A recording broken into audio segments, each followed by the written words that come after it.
Electoral bond അഴിമതിയിലൂന്നി BJP കടന്നാക്രമിച്ചും കോൺഗ്രസിനെ രൂക്ഷമായി വിമർശിച്ചും CPM ദേശീയ ജനറൽ സെക്രട്ടറി സീതാറാം യെച്ചൂരി നേതാവല്ല രാഷ്ട്രീയമാണ് പ്രധാനമെന്നും ഏറ്റവും കൂടുതൽ അപലപിക്കേണ്ട സംസ്കാരമാണ് കോൺഗ്രസിന്റേതെന്നും യെച്ചൂരി കൊല്ലത്ത് പറഞ്ഞു.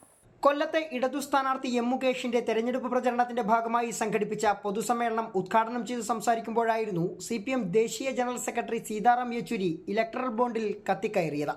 ഭീഷണിയുടെ വഴിയിലും ഡീൽ മേക്കിംഗ് വഴിയും നഷ്ടം നേരിടുന്ന കമ്പനികളെ വരുതിയിലാക്കിയും 3 രീതിയിലാണ് ഇലക്ട്രൽ ബോണ്ട് അഴിമതി നടത്തിയതെന്ന് യെച്ചൂരി പറഞ്ഞു.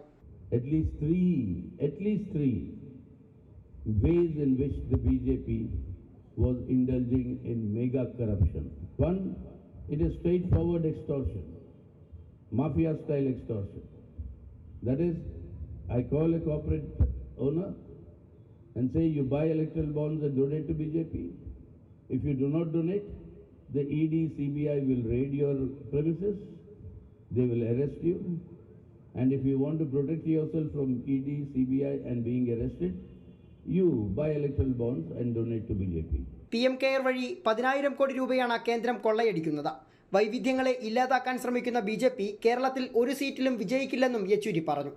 കോൺഗ്രസിനെതിരെ രൂക്ഷ വിമർശനമുയർത്തിയ യെച്ചൂരി പക്ഷേ രാഹുൽ ഗാന്ധിയെ പേരെടുത്ത് വിമർശിച്ചില്ല. എന്നാൽ കോൺഗ്രസ് BJP-യായി മാറിയെന്നും ഡൽഹിയിൽ ഈ പാർട്ടി അറിയപ്പെടുന്നത് പുതിയ BJP എന്നാണെന്നും പരിഹസിച്ചു. കശ്മീർ വിഷയത്തിൽ കോടതിയിൽ പോയതും BJP മതം മാനദണ്ഡമാക്കുന്നതിനെതിരെ ശബ്ദമുയർത്തുന്നതും ED-യെ വിട്ട് പേടിപ്പിച്ചപ്പോൾ ആദ്യമെത്തിയതും ഇലക്ട്രൽ ബോണ്ട് കോടതിയിൽ ചോദ്യം ചെയ്തതുമെല്ലാം CPM ആണെന്നും അദ്ദേഹം പറഞ്ഞു. സ്ഥാനാർത്ഥി എം മുകേഷ്, മന്ത്രി KN ബാലഗോപാൽ, CPM നേതാക്കൾ ഉൾപ്പെടെ നിരവധി പേർ പരിപാടിയിൽ പങ്കെടുത്തു.